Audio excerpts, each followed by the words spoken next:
பாடத்தில் லைட் லெசனில் loss of reflection, அதாவது எதிரொலிப்பு விதிகள் அப்படிங்கிறத பார்க்க போகிறோம். This is part 2. பார்ட் 1ல் ஆடிகள், அதை பற்றின பயன்கள் அதெல்லாம் நம்ம கொஞ்சம் டீட்டெயிலாக பார்த்தோம். இந்த பார்ட்டில் லாஸ் ஆஃப் ரிஃப்ளெக்ஷன் அது பார்க்க போகிறோம். இந்த எதிரொலிப்பு விதிகள் அப்படின்னு சொல்லும்பொழுது, இப்போ ஒரு சமதள ஆடி இருக்குது, பிளேன் மிரர். அந்த பிளேன் மிரரை நம்ம லைட்டில் ஃபோக்கஸ் பண்ணுறோம். ஃபோக்கஸ் பண்ணும்போது அந்த சன்லைட் வாலில் விழுற மாதிரி நம்ம செய்கிறோம். அப்போ அந்த வால்லிருந்து லைட் ரிஃப்ளெக்ட் ஆகிட்டு வரும் இல்லையா? அந்த ரிஃப்ளெக்ட் ஆகும்போது வரக்கூடிய அந்த லைட் ரேஸை நம்ம நோட் பண்ணோம் அப்படின்னா அது ஸ்ட்ரெயிட் லைனில் எப்படி வருதுங்கிறத நம்ம பார்க்கலாம். இன்னொன்று என்ன கேட்குறாங்க அப்படின்னா, இதே மாதிரியான ஒரு எக்ஸ்பெரிமெண்ட்டை நம்ம ரஃப் சர்ஃபேஸில் செஞ்சோன்னா அந்த மாதிரி ரேஸ் அப்படிங்கிறது கிடைக்குமா அப்படின்னு கேட்குறாங்க. ஸோ தமிழில் சமதள ஆடி அப்படிங்கிறத வச்சு சூரிய ஒளியில் விழ செய்யக்கூடிய அந்த லைட்டை லைட் ரிஃப்ளெக்ஷனை எதிரொலியை நம்ம சுரசுரப்பான பரப்பின் மீது ஏற்படுத்த முடியுமா அப்படின்னு கேட்குறாங்க. கண்டிப்பாக முடியாது. ஏன்னா சமதள ஆடிகள் ஏற்படுத்தக்கூடிய அந்த விளைவு எல்லா பொருட்களையும் ஏற்படுத்த முடியாது. Not all the objects can produce the same effect as produced by the plane mirror அப்படின்னு சொல்கிறாங்க. So a ray of light falling on a body having a shiny, polished and smooth surface alone is bounced back. அதாவது ஒரு ஒளிக்கதிர் அப்படிங்கிறது பளபளப்பான மென்மையான ஒளிரும் பரப்பின் மீது படும்போது அது திருப்பி அனுப்பப்படுது.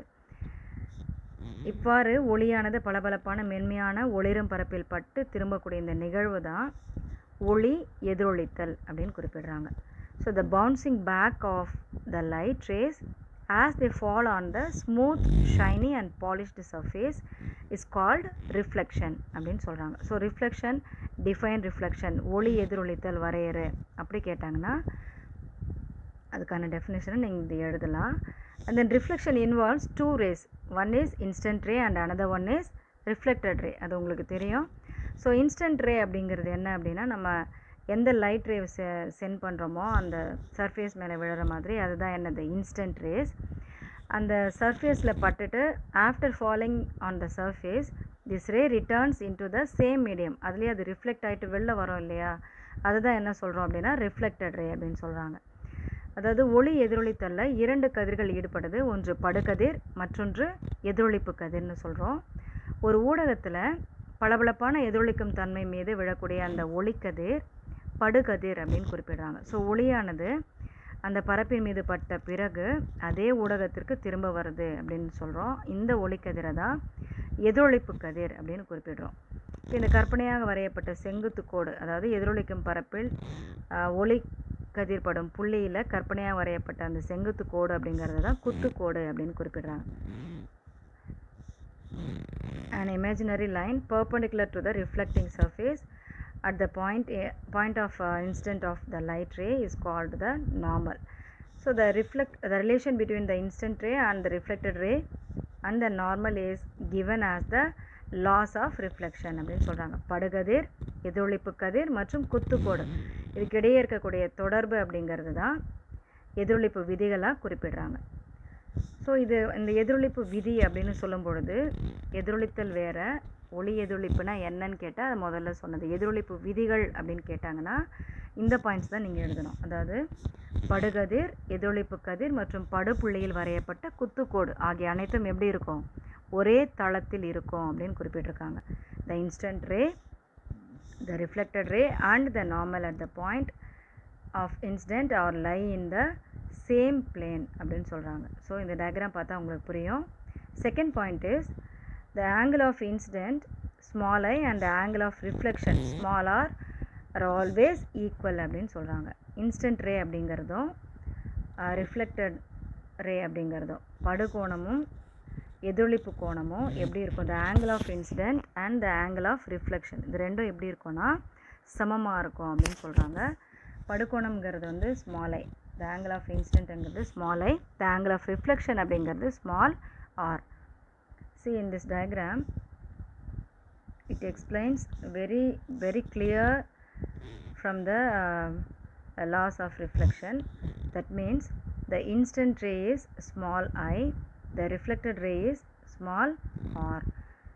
So the angle of instant அப்படிங்கிறது இந்த ரெண்டுத்துக்கு பிட்வீனில் இருக்கிறது.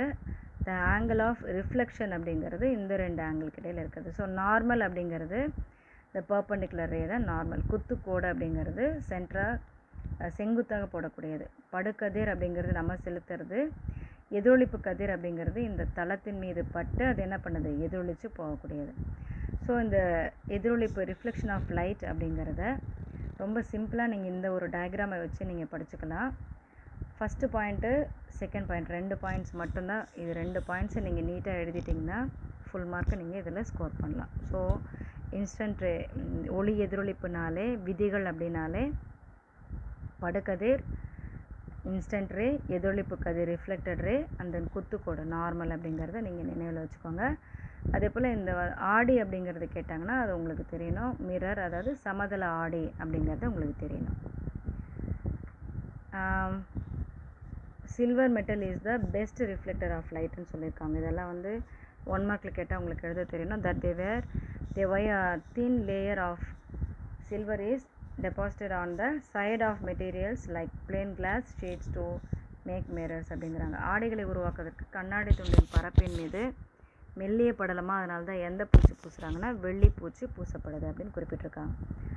அடுத்ததாக types of reflection. So types of reflection அப்படின்னு சொல்லும்போது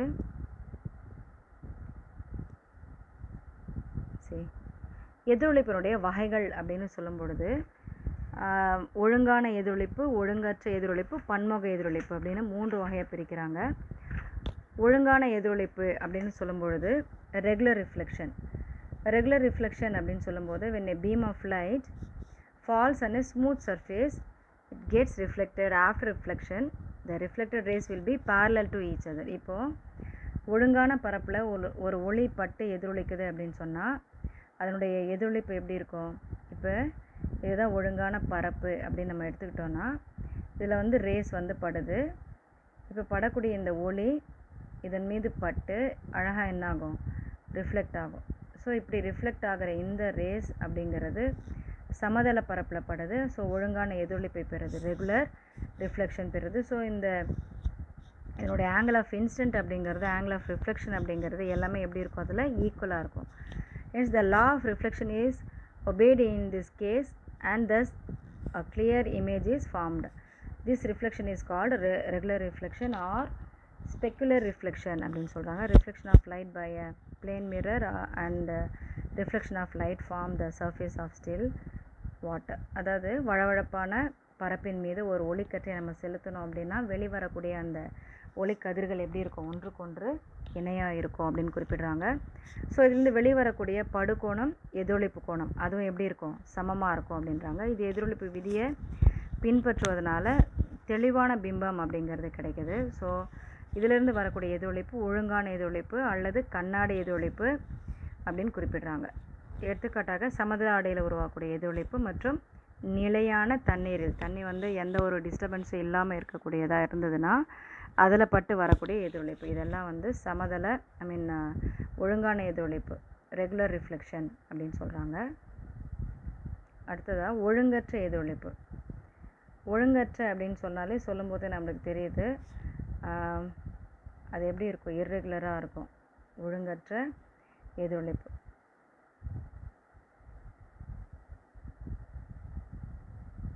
இர்ரெகுலர் ரிஃப்ளெக்ஷன். ஸோ ரெகுலருக்கு அதை கொடுத்துருக்காங்க அவங்களே, இந்த டயக்ராம் பார்த்தா உங்களுக்கு தெரியும்.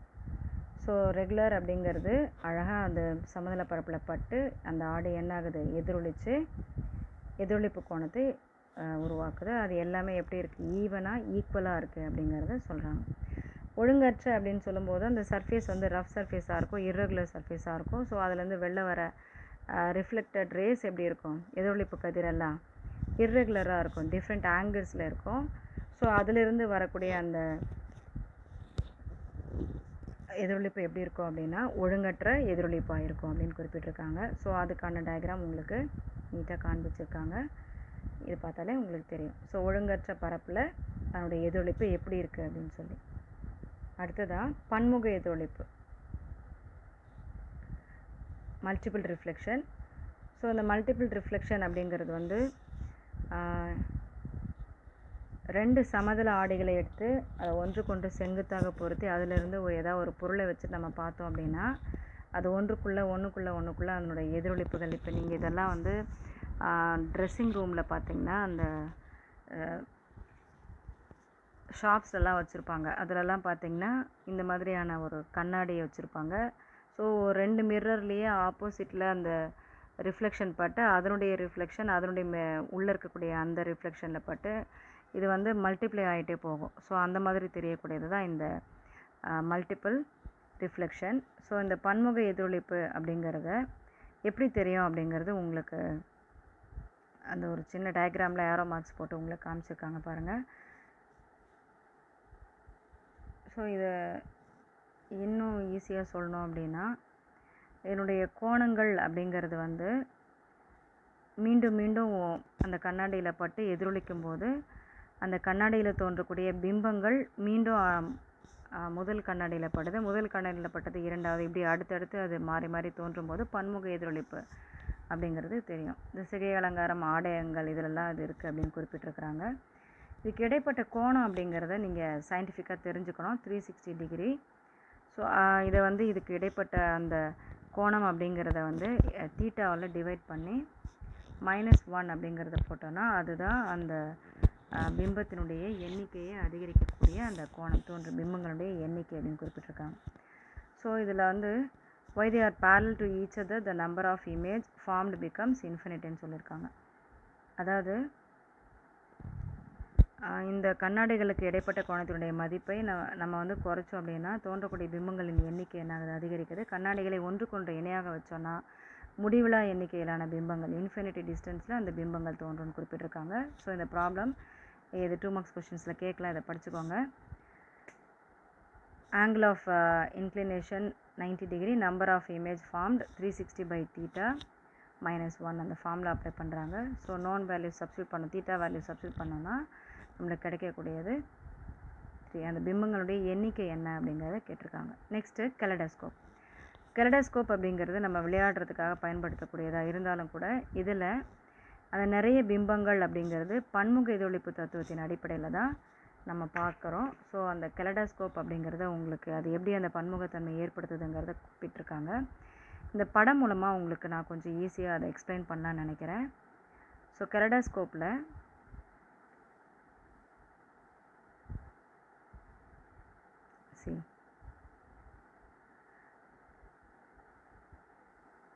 அந்த மிரர் அப்படிங்கிறது அதனுடைய ரிஃப்ளெக்ஷன்ஸ் அப்படிங்கிறது எல்லா பக்கமும் படும்போது இன்ஃபினிட்டிவ் ரிஃப்ளெக்டட் இமேஜஸ் கிடைக்கும்னு சொல்கிறோம் இல்லையா, அதாவது பன்முக எதிரொலிப்பு அப்படிங்கிறது உருவாகும். இதில் அப்படி உருவாகக்கூடியது தான் இந்த கெலடோஸ்கோப். இந்த கெலடோஸ்கோப்பை தொடர்ந்து பெரிஸ்கோப் கொடுத்துருக்காங்க. பெரிஸ்கோப் அப்படின்னு சொன்னால் பெரிஸ்கோப்புக்கு இந்த டயக்ராம் பாருங்கள். இந்த டயக்ராமில்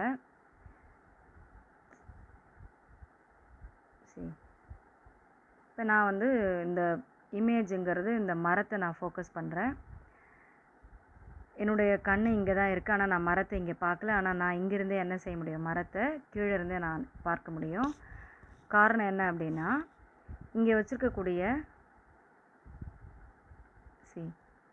இப்போ 45 டிகிரி ஆங்கிளில் இங்கே வச்சுருக்கக்கூடிய இந்த மிரரில் இந்த ஒளிக்கற்றை அப்படிங்கிறது ஆட்டோமேட்டிக்காக விழும். இதன் மேலே விழக்கூடிய இந்த இமேஜு ரேஸு இங்கே ரிஃப்ளெக்ட் ஆகிட்டு கீழ்நோக்கி வரும். கீழ்நோக்கி வரும்போது இங்கே 45 டிகிரி ஆங்கிளில் வச்சுருக்கக்கூடிய மிரரில் பட்டு ஆட்டோமேட்டிக்காக என்னுடைய கண்ணை வந்து அடையும் அந்த இமேஜ் என்ன அப்படிங்கிறது. ஸோ பெரிஸ்கோப்பை நம்ம இப்படியே பார்க்கலாம். இந்த பெரிஸ்கோப் அப்படிங்கிறது மிக முக்கியமான ஒன்று. 5 மார்க்ஸ் கொஷின்ஸில் கேட்டாங்கன்னா உங்களுக்கு எழுத தெரியணும். இதனால் ஏற்படக்கூடிய பயன்கள் என்ன அப்படின்னு கேட்டாங்கன்னா, it is used in warfare of navigation of submarine, அதாவது போரில் நீர்மூழ்கி கப்பல்களை வழிநடத்துறதுக்கு இந்த பெரிஸ்கோப் பயன்படுது. In military it is used for pointing and firing guns from a bunker, பதுங்கு குழியில் இருந்த இலக்கினை குறிப்பார்ப்பதற்கு சுடுவதற்கு இராணுவத்திலலாம் இது பயன்படுது. தடை செய்யப்பட்ட இராணுவ பகுதிக்குள்ளே நம்ம உள்ளே போகாமலே பெரிஸ்கோப் உதவியால் அந்த இடங்களை நம்ம என்ன செய்ய முடியும், ஃபோட்டோ எடுக்க முடியும், புகைப்படம் எடுக்க முடியும். Photographs of important places can be taken through periscopes without trespassing restricted military ரீஜன்ஸ்ன்னு சொல்கிறாங்க. அண்ட் தென் உள் உறுப்புகளை பார்ப்பதற்கு ஒளியிழை பெரிஸ்கோப் மருத்துவர்கள் பயன்படுத்துகிறாங்க. ஃபைபர் ஆப்டிக் பெரிஸ்கோப் அப்படிங்கிறது இருக்குது. அதை வந்து டாக்டர்ஸ் எண்டோஸ்கோப்ஸ் மூலமாக இன்டர்னல் ஆர்கன்ஸ் அப்படிங்கிறத பார்க்க முடியும், நம்ம உடம்புல இருக்கக்கூடியது அப்படின்னு சொல்லிட்டு குறிப்பிட்டிருக்காங்க. இதுதான் வந்து சப்மெரின் வித் பெரிஸ்கோப் பொருத்தப்பட்ட நீர்மூழ்கி கப்பல்.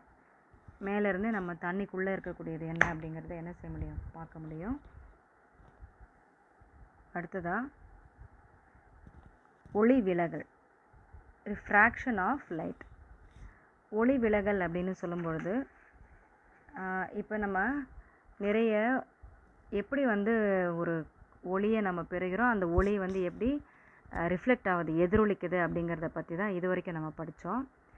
ஒளி விலகல் அப்படின்னு சொல்கிறது என்னென்னா, ஒரு ஊடகத்தில் ஒளி போயிட்டுருக்கு, ட்ராவல் பண்ணும்போது அதிலிருந்து அது என்ன பண்ணுது, விலகி செல்லக்கூடிய அந்த நிகழ்வு, அதை தான் என்னன்னு சொல்கிறாங்கன்னா ஒளி விலகல் அப்படின்னு குறிப்பிடுறாங்க. அதாவது ஒளியானது ஒரு ஊடகத்திலிருந்து மற்றொரு ஊடகத்திற்கு செல்லும்போது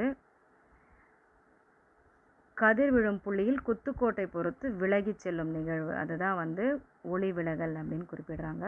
இந்த 2 மார்க்ஸ் டெஃபினிஷனில் கேட்பாங்க. ஸோ ரிஃப்ளெக்ஷன் ஆஃப் லைட் அப்படிங்கிறது என்ன?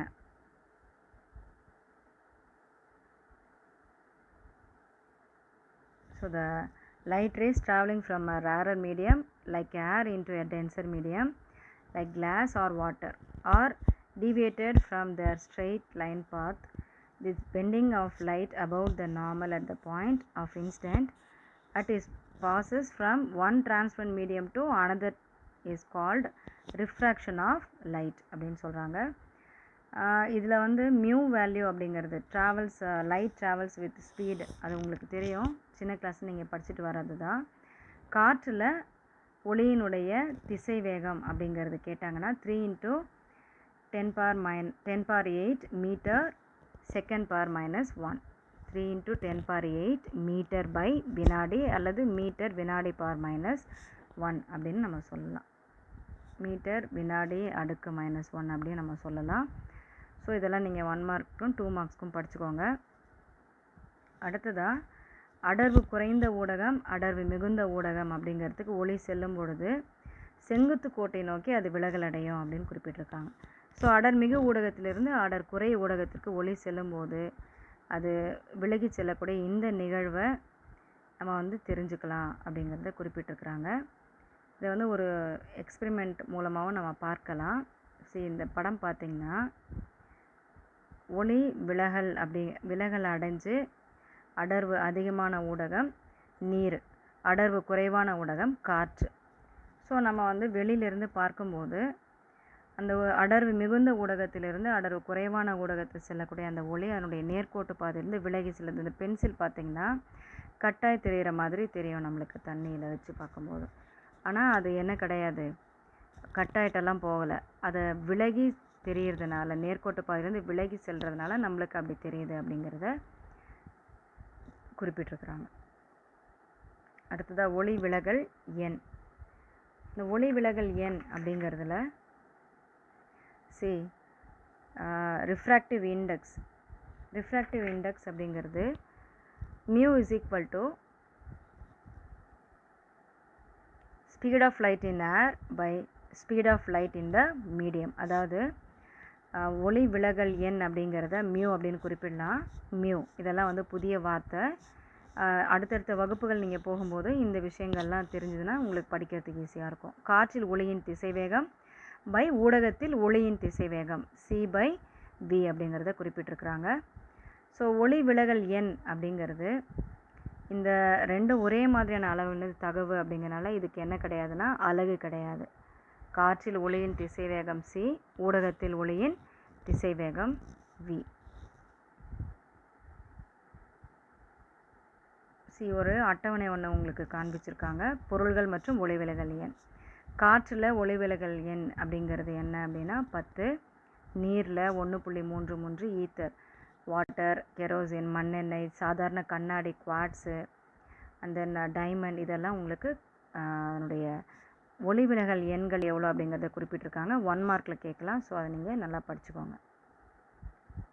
நெக்ஸ்ட்டு, ஒரு ஊடகத்தில் ஒளிவிலகல் எண் அப்படிங்கிறது மற்றொரு ஊடகத்தின் ஒளிவிலகல் எண் அவற்றுடைய தனித்த ஒளிவிலகல் எண் தகவின் மூலம் பெறப்படுது அப்படின்னு குறிப்பிட்டிருக்காங்க.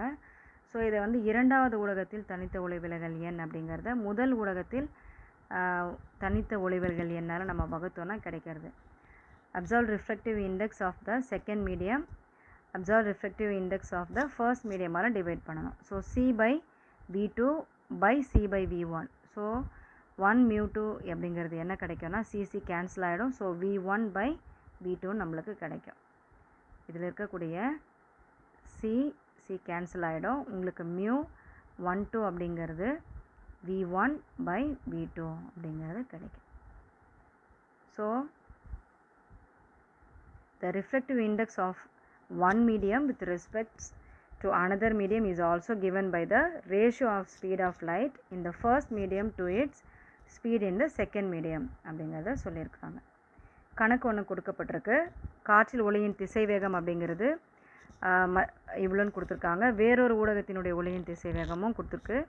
ஸோ காற்றை பொறுத்து அந்த ஊடகத்தின் ஒளிவிலகல் எண். Speed of light in air 3 × 10⁻8 m/s/(1) and the speed of light in medium 2 × 10⁻8 m/s. So find the refractive index ன்னு சொல்லியிருக்காங்க. So apply the refractive index formula mu and then 3 × 10⁻8 divided by 2 × 10⁻8. So 1.5 is the answer. This is very important one. எந்த கிளாஸில் போனாலும் உங்களுக்கு mu value எவ்வளோ அப்படிங்கிறது கேட்பாங்க. So 1.5 is the mu value. அடுத்ததாக ஒளி விலகலுக்கான ஸ்னெல் விதி அப்படிங்கிறத குறிப்பிட்டிருக்காங்க. அடுத்து நிறப்பிரிகை. இந்த பாடத்தினுடைய கடைசி எண்டுக்கு நம்ம வரோம். ஸோ ஒளி விலகலுக்கான ஸ்னெல் விதி அப்படின்னு சொல்லும்போது Snell's law of refraction. Snell law அப்படிங்கிறது ஈஸியாக நீங்கள் நினைவில் வச்சுக்கிற மாதிரி சொல்லணுன்னா, இந்த ஃபார்முலாவில் mu is equal to sin I by sin R அப்படிங்கிறத நீங்கள் நினைவு வச்சுக்கிட்டாலே ஸ்னெல் விதி நீங்கள் ஈஸியாக எழுதிடலாம். ஸ்னெல் விதி அப்படின்னாலே உங்களுக்கு என்ன நினைவு வரணும்? Mu is equal to sin I by sin R. இதில் அந்த 2 பாயிண்ட்ஸு நீங்கள் ஈஸியாக ஞாபகம் வச்சுக்கலாம். The instant ray, the reflected ray and the normal at the point of intersection all lie in the same plane. The second one is the ratio of the sine of the angle of instant small I to the sine of the angle of refraction small r is equal to the refractive index of the medium, which is a constant. அதாவது படுகதிர், விலகு கதிர் அவை சந்திக்கும் புள்ளியில் வரையப்பட்ட குத்துக்கோடு, இது மூன்று எப்படி இருக்குன்னா ஒரே தளத்தில் அமையும் அப்படின்னு குறிப்பிட்டிருக்காங்க. ஸோ இங்கே உங்களுக்கு காண்பிச்சிருக்காங்க படுகதிர் எது, ரிஃப்ளெக்டிவ் ரே எது, விலகு கதிர் எது அப்படிங்கிறது. ஸோ ஏர் ஒரு மீடியா, லிக்விட் ஒரு மீடியா, காற்று ஊடகம் ஒரு மீடியம், அதாவது ஊடகம், திரவம் இன்னொரு ஊடகமாக நம்ம கருதுகிறோம். நம்ம செலுத்தக்கூடிய அந்த ஒளி, இப்போது காற்றில் இங்கே வந்து தண்ணீர் இருக்கிறதா நம்ம கருதணும் அப்படின்னு சொன்னால், இதெல்லாம் தண்ணியாக நம்ம கருதணும்னா, இங்கே வந்து நான் லைட் ரேஸை வந்து செலுத்தும் போது இது வந்து காற்றில் இருக்குது அந்த ரே, இங்கே வந்தது எதுக்கு வந்துடும்? திரவத்துக்கு வந்துடும். ஸோ காற்றிலிருந்து அதனுடைய மீடியம் அப்படிங்கிறது என்னவாகுது? காற்றிலிருந்து திரவத்துக்கு வரும்போது ஒரு மீடியாவிலேருந்து அனதர் மீடியாவுக்கு அது சேஞ்ச் ஆகுது. அப்படி வரும்போது ஏற்படக்கூடிய அந்த கதிர், விலகு கதிர்ங்கிறது θ2 அளவில் இருக்கும் அப்படின்னு மென்ஷன் பண்ணுறோம். So sin θ1 by sin θ2 is equal to n2/n1 அப்படிங்கிறத நீங்கள் ஞாபகத்தில் வச்சுக்கோங்க. ஸ்னெல் விதிங்கிறது ரொம்ப ஈஸி ஒன். இதை நீங்கள் மறக்கவே கூடாது, மறக்கவும் கூடாது. அதாவது படுகோணத்தினுடைய சைன் மதிப்பு, விலகு கோணத்தின் சைன் மதிப்பு, இவற்றுக்கிடையே உள்ள தகவு ஒளிவிலகல் எண்ணிற்கு சமமாக இருக்கும்னு குறிப்பிடுறாங்க. இது ஒரு மாறிலி அப்படின்னு மென்ஷன் பண்ணியிருக்காங்க. இந்த ஃபார்முலாஸ் எல்லாம் நீங்கள் தூக்கத்தில் கேட்டாலும் சொல்லக்கூடிய ஃபார்முலாஸாக இருக்கணும். Mu is equal to sin I by sin R. Snell விதி என்ன சொல்லுது? Mu is equal to sin I by sin R. அடுத்ததான் நிறப்பிரிகை. நிறப்பிரிகை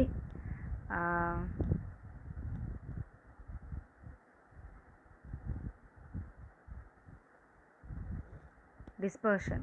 அதாவது டிஸ்பர்ஷனில் ஒரு முப்பட்டகம், அதன் வழியாக ஒரு வெள்ளை திரையை வச்சுட்டோம் அப்படின்னா டார்ச் லைட்லேருந்து போகக்கூடிய ஒளி அந்த முப்பட்டகம் வழியாக போகும்போது கலரில் போகக்கூடியது நீங்கள் பார்க்கலாம் விப்ஜிஆர் கலர்ஸில். இது ஒரு சிம்பிள் எக்ஸ்பெரிமெண்ட். இது நீங்கள் செஞ்சு பார்க்கலாம், ஈஸியாக லேபில் கூட செய்யலாம். அந்த செயல்பாட்டின் அடிப்படையில் இருக்கக்கூடியது தான் இந்த நிறப்பிரிகை அப்படிங்கிறது.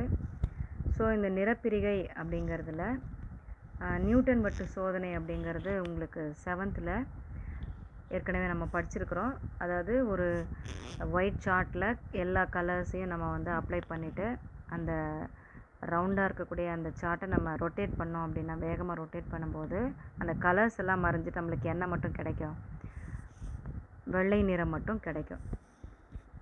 ஸோ இதுதான் வந்து நியூட்டன் வட்டு சோதனை. இதுக்கு மெயின் காரணம் என்ன அப்படின்னா, அந்த 7 வண்ணங்கள் அப்படிங்கிறது வந்து நிறப்பிரிகை அடையிறதுனால தான் நம்மளுக்கு அந்த மாதிரி தெரியுது அப்படிங்கிறது.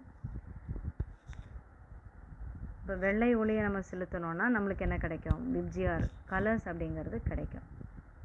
அதுதான் இந்த நிறப்பிரிகையில் உங்களுக்கு சொல்லக்கூடிய விஷயங்கள். The formation of rainbow is an example of dispersion of white light. This can be seen on the opposite side of the sun. After rainfall, the large number of droplets still remain suspended in the air. When white light passes through them, it is split into 7 colors. Dispersion of white light from a large number of droplets eventually forms a rainbow. So rainbow எப்படி உருவாகுது அப்படிங்கிறத வந்து உங்களுக்கு ஈஸியாக இங்கே explain பண்ணியிருக்கிறாங்க. காற்றில் வெள்ளொளி கதிர் அப்படிங்கிறது நிறப்பிரிகைக்கு இந்த வானவில் தோற்றம் அப்படிங்கிறது ஒரு உதாரணம். சூரியன் இருக்கிற திசைக்கு எதிர் திசையில் அந்த வானவில்லை நம்ம பார்க்கலாம். மழை நேரத்தில் நிறைய நீர்த்துளிகள் வந்து காற்றில் இருக்கும், மிதந்துட்டுருக்கோம். ஸோ அதன் வழியாக அந்த சூரிய ஒளி அப்படிங்கிறது போகும்பொழுது 7 வண்ணங்களாக நிறப்பிரிகை அடைஞ்சு நம்மளுக்கு வந்து அந்த வானவில் அப்படிங்கிறது தோன்றுவதை நீங்கள் தெரிஞ்சுக்கலாம். இதுதான் வந்து நிறப்பிரிகை அப்படிங்கிறதுல உங்களுக்கு சொல்லக்கூடிய மெயின் பாயிண்ட்ஸு. க்ளாஸரி மறக்காமல் எப்போதும் சொல்கிறது போல் க்ளாஸரியை மறக்காதீங்க. க்ளாஸரியை அண்ட் தென் சொல்லடைவு அப்படிங்கிறது மிக முக்கியமானது. ஏன்னா நீங்கள் என்ன புதிய வார்த்தைகள் எல்லாம் கற்றுக்கிட்டீங்களோ அதுதான் அந்த சொல்லடைவாக உங்களுக்கு கொடுக்கப்பட்டிருக்கு. ஸோ சொல்லடைவு மிக முக்கியமானது. புக் பேக்கில் இருக்கக்கூடிய 1 மார்க் கொஷின்ஸு இதையெல்லாம் நீங்கள் நல்லா தரவாக மார்க் பண்ணி படிச்சுக்கோங்க. இதுதான் இந்த பாடத்தில் நம்ம தெரிஞ்சுக்கிட்ட முக்கியமான தலைப்புகள். ஸோ இதுதான் வந்து ஒளியியல் லைட் பாடத்தில் நம்ம தெரிஞ்சுக்கிட்ட விஷயங்கள். இந்த பாடத்தை நல்லா படிங்க. தேங்க்ஸ் ஃபார் வாட்சிங். இந்த பாடம் அப்படிங்கிறது உங்களுக்கு பிடிச்சிருந்தது அப்படின்னு சொன்னால் லைக் பண்ணுங்கள், சப்ஸ்கிரைப் பண்ணுங்கள். தேங்க்யூ.